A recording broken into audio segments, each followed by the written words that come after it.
Welcome to Saji's innovations. ഇന്ന് നമ്മളുള്ളത് വീട്ടിൻ്റെ പുറത്താണ്, വീട്ടിൻ്റെ പറമ്പിലാണ്. അതായത് കഴിഞ്ഞ ദിവസം ഞാൻ മാമ്പഴ പുളിശ്ശേരി വീട്ടിൻ്റെ മേളിൽ നിന്നാണ് കാണിച്ചത്. അടുത്ത വീട്ടിലെ മാമ്പഴമായിരുന്നു. അപ്പോൾ ഇപ്രാവശ്യം നമ്മൾ ഉണ്ടാക്കാൻ പോകുന്ന വിഭവം പപ്പായ എന്നോ എനിക്ക് തോന്നുന്നു കേരളത്തിൽ ഏറ്റവും കൂടുതൽ പ്രാദേശിക നാമങ്ങളുള്ള ഒരു സാധനമാണ് ഈ പപ്പായ. കരിക്ക പപ്പായ എന്നാണ് ബൊട്ടാണിക്കൽ നെയിം. നമ്മൾ പപ്പായ എന്ന് പറയും. അതിനെ എന്താ പറയുക, പപ്പങ്ങ, പപ്പളങ്ങ, കപ്പളങ്ങ, കാരാമൂസ, ഓമയ്ക്ക, പിന്നെ മരമത്തൻ, ഇങ്ങനെ ഒരുപാട് പേരുകളിൽ അറിയപ്പെടുന്ന ഒരു സാധനമാണ് ഈ പപ്പായ എന്ന് പറഞ്ഞ സാധനം. അപ്പോൾ ഈ പപ്പായ കൊണ്ട് നമ്മളിന്നൊരു വിഭവം ഉണ്ടാക്കാൻ പോവുകയാണ്. ചോറിൻ്റെ കൂടെ കഴിക്കാൻ പറ്റിയ ഏറ്റവും നല്ലൊരു വിഭവം. നമ്മൾ പപ്പായ തോരൻ ആണ് ഉണ്ടാക്കുന്നത്. അതിന് വ്യത്യാസമുണ്ട്. ചില ഭാഗത്ത് ഉപ്പേരി എന്ന് പറയാറുണ്ട്, പപ്പായ കൊണ്ട് ഉപ്പേരി. അപ്പോൾ നമുക്ക് ആദ്യം അതിനുള്ള പപ്പായ ഇത് നോക്കൂ. അടുത്ത വീട്ടിലാണെങ്കിൽ ഇന്ന് അടുത്ത പറമ്പിലെ പപ്പായയാണ്. ഞാൻ നേരത്തെ കാണിച്ചിട്ടുണ്ട്. ഞാൻ തന്നെ നട്ടതാണിത്. അവിടെ കുരു ഇട്ടിട്ട് ഇങ്ങോട്ട് വലിച്ച് കെട്ടിയിട്ടുണ്ട്. ഒരെണ്ണം പഴുത്ത് നിൽപ്പുണ്ട്. യെസ്, പഴുത്തതിന് ഞാൻ ആദ്യം എടുത്തു. ഇത് പഴുക്കാറായി. പിന്നെ നമ്മൾ തോരന് വേണ്ടി എടുക്കുമ്പോഴത്തേക്ക് അധികം മുറ്റാത്തത് നോക്കി വേണം എടുക്കാം കേട്ടോ. അധികം മുറ്റാത്താകുമ്പോൾ കുറച്ച് മേളിൽ നിന്ന് എടുക്കാം. യെസ്, ഈ പപ്പായ കൊണ്ട് നമ്മളിന്ന് തോരൻ ഉണ്ടാക്കാൻ പോകുന്നത്. സോ ഇതുമായിട്ട് നമുക്ക് നമ്മുടെ കിച്ചണിൽ കാണാം. അപ്പോൾ അത് ഇന്നത്തെ കറി ഉണ്ടാക്കാൻ ആവശ്യമായ പച്ചമുളകും കറിവേപ്പിലയും എൻ്റെ ചെടിയിൽ നിന്ന് തന്നെ എടുക്കുകയാണ്. നിങ്ങളുടെ കിച്ചൻ്റെ തൊട്ട് പുറത്ത് തന്നെയാണ് ഈ സാധനം ഉള്ളത്.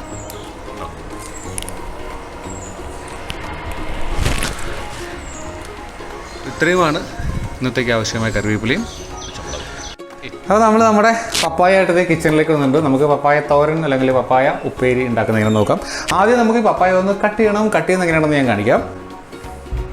നേരിങ്ങനെ രണ്ടായിട്ട് മുറിക്കാം കേട്ടോ. ഒന്ന് കഴുകുക. അതിൽ നിറച്ച് കറയുണ്ടാവും. കഴുകുന്നതല്ല, അല്ല കുരുവെല്ലാം മാറ്റിയെടുക്കാം.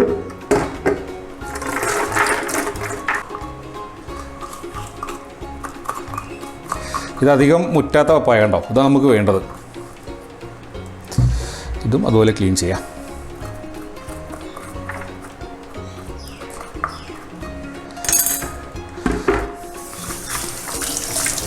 ഈ തോല് കളയേണ്ട ആവശ്യമില്ല കേട്ടോ, ഞാൻ പറഞ്ഞുതരാം. നന്നായിട്ട് വൃത്തിയാക്കി ഇതിൻ്റെ കറ മൊത്തം കളയാം.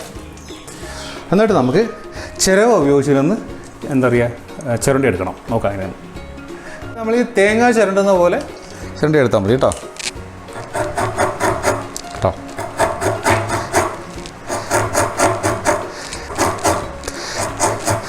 ഇതിന് നമ്മുടെ ചിരട്ട പോലെ ഇതിന് കനമില്ല. അപ്പോൾ കയ്യിലേക്ക് കൊള്ളാണ്ടിരിക്കാൻ നോക്കണം കേട്ടോ. അപ്പോൾ നമ്മൾ ഇത് ആവശ്യത്തിന് ഇപ്പോൾ ചിരണ്ടി എടുത്തിട്ടുണ്ട്. ആവശ്യത്തിന് എടുക്കുക കണ്ടോ. ഇതിങ്ങനെ ആയിട്ടുണ്ട്. ഇത് തേങ്ങ ചിരണ്ടുമ്പോൾ അത്രയും ഈസി അല്ല. ചിരണ്ടാൻ ബുദ്ധിമുട്ടുള്ളവർ ചെറുതായിട്ട് അരിഞ്ഞെടുക്കുക, നിങ്ങൾ സാധാരണ തോരൻ എടുക്കുന്ന പോലെ കേട്ടോ. നമുക്കിനി ബാക്കി ഇതിൻ്റെ പ്രിപ്പറേഷൻ നോക്കാം. അപ്പോൾ നമ്മൾ എല്ലാ ഐറ്റംസും കൊണ്ട് വെച്ചിട്ടുണ്ട്. ഇത് പപ്പായ. ബാക്കി ഇതിൽ ഞാൻ വെച്ചിരിക്കുന്ന ഇത്രയും മിക്സിക്ക് അടിക്കേണ്ട ഐറ്റംസാണ്. ഇത്രയും കടുക് വറുക്കേണ്ട ഐറ്റംസ് ഇത്ര മാത്രമേ ഉള്ളൂ. വളരെ കുറഞ്ഞ ഐറ്റംസ് കൊണ്ട് വളരെ എന്താ പറയുക ടേസ്റ്റി ആയിട്ട് ഉണ്ടാക്കിയെടുക്കാവുന്ന സാധനമാണിത്. അപ്പോൾ അത് ഞാൻ അടുപ്പത്തൊരു പാൻ വെച്ചിട്ട് എണ്ണ ചൂടാവാൻ വെച്ചിട്ടുണ്ട്. എണ്ണ ഒന്ന് ചൂടായി വരുമ്പോഴത്തേക്ക് ഇതിൽ ഞാനൊരു 1/2 ടീസ്പൂൺ കടുക് ഇട്ട് കൊടുക്കുകയാണ്. കടുക് ഒന്ന് പൊട്ടി തുടങ്ങുമ്പോൾ അവരുടെ ഉഴുന്നുണ്ടല്ലോ, ഒരു ടേബിൾ സ്പൂൺ ഉഴുന്ന്. നമ്മുടെ വീട്ടിൽ സാധനം വാങ്ങുന്ന ഉഴുന്ന് മതി. ഒരു പ്രത്യേക ടേസ്റ്റാണ് ഉഴുന്ന് ഇങ്ങനെ കടിക്കാൻ കിട്ടുമ്പോൾ കേട്ടോ.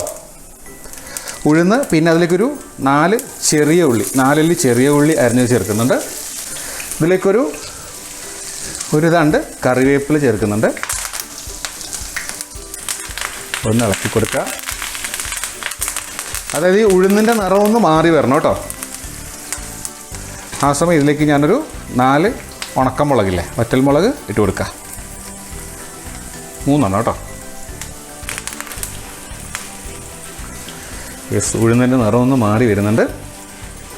അപ്പോൾ നമ്മളിതിലേക്ക് നമ്മൾ എടുത്തു വെച്ച പപ്പായല്ലേ നമ്മൾ ചിരകിയെടുത്തത് ഇതിലേക്ക് ഇട്ട് കൊടുക്കുക. ഇട്ടിട്ട് ഇതിലേക്ക് കുറച്ച് ഉപ്പിട്ട് കൊടുക്കുക.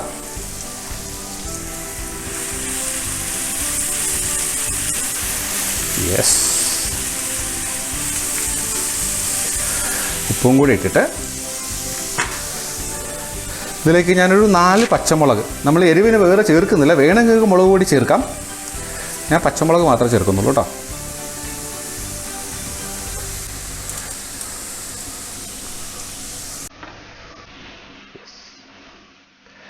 ഇതൊന്ന് ഇളക്കി കൊടുത്തിട്ട്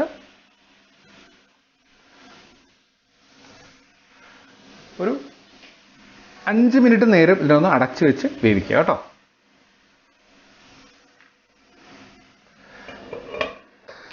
ആ സമയം ഞാനിത് മിക്സിക്ക് അടിക്കാനുള്ള കുറേ ഐറ്റംസ് എടുത്തു വെച്ചിട്ടുണ്ട്. അപ്പം നമ്മൾ എന്തൊക്കെയാണെന്ന് നോക്കാം. ഒരു മുറിയുടെ അല്ലെങ്കിൽ ഒരു ചെറിയ മുറി തേങ്ങയാണ് എടുത്തിരിക്കുന്നത്. ആ തേങ്ങ അതിലേക്ക് ഇട്ട് കൊടുക്കാം.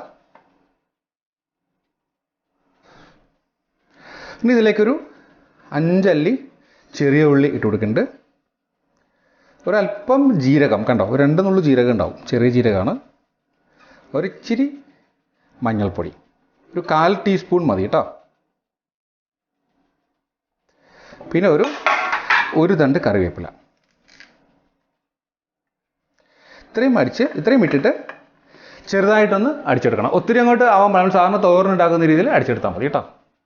ഒരു കാര്യം പറയാൻ ഞാൻ മറന്നുപോയി, നമുക്ക് 2 അല്ലി വെളുത്തുള്ളി കൂടെ വേണം. 2-3 അല്ലി വെളുത്തുള്ളിയും കൂടെ ഇട്ട് വേണം മിക്സിക്ക് അടിക്കാൻ കേട്ടോ. 3 അല്ലി വെളുത്തുള്ളി ഞാൻ എടുത്ത് വെച്ചിട്ടുണ്ട്, അതിലേക്ക് ഇടുവാണ്. എന്നിട്ട് നമുക്ക് മിക്സി ഓൺ ചെയ്യാം.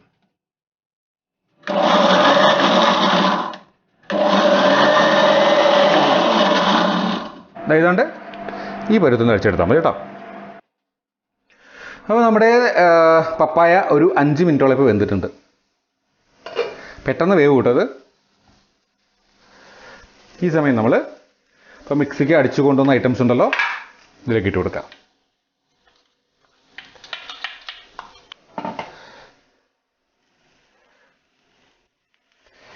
യെസ്, ഇതൊന്ന് നമ്മൾ ഈ മിക്സിക്ക് അടിച്ച അരപ്പിൻ്റെ ഒരു പച്ച മണം മാറി വരുന്നത് വരെ ഒന്ന് ഇളക്കി കൊടുക്കണം കേട്ടോ. അതുപോലെ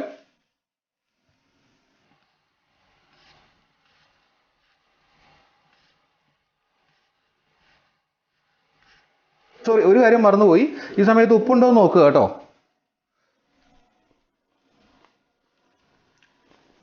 ഉപ്പുണ്ട്. ഉപ്പില്ലെങ്കിൽ ഈ സമയത്ത് ചേർത്ത് കൊടുക്കുക കേട്ടോ. സോ നമ്മുടെ പപ്പായ തോരൻ അടിപൊളിയായിട്ട് റെഡി ആയിട്ടുണ്ട് കേട്ടോ. കിടിലൻ ലുക്കാണ്. നമുക്കിനി ഇതൊരു സെർവിങ് ഡിഷിലേക്ക് മാറ്റിയതിന് ശേഷം വീണ്ടും കാണാം. അപ്പോൾ നമ്മുടെ പപ്പായ തോരൻ വളരെ ഭംഗിയായിട്ട് ഞാൻ കൊണ്ടുവച്ചിട്ടുണ്ട് കണ്ടോ. വളരെ ടേസ്റ്റിയുമായിരിക്കും. ജസ്റ്റ് ഞാനൊന്ന് ടേസ്റ്റ് ചെയ്ത് നോക്കാം. കാരണം ഇതിൽ ഈ പയറ് കണ്ടോ, നമ്മൾ ഉഴുന്നിൻ്റെ പരിപ്പ് കണ്ടോ ഇങ്ങനെ വറുത്തിട്ട് പ്രത്യേക ടേസ്റ്റാണ് അത് കടിക്കുമ്പോൾ. ഉഴുന്ന് പരിപ്പ് അല്ലെങ്കിൽ പയറിൻ്റെ പരിപ്പായാലും ചേർക്കുക കേട്ടോ, നല്ല ടേസ്റ്റാണ് അത്.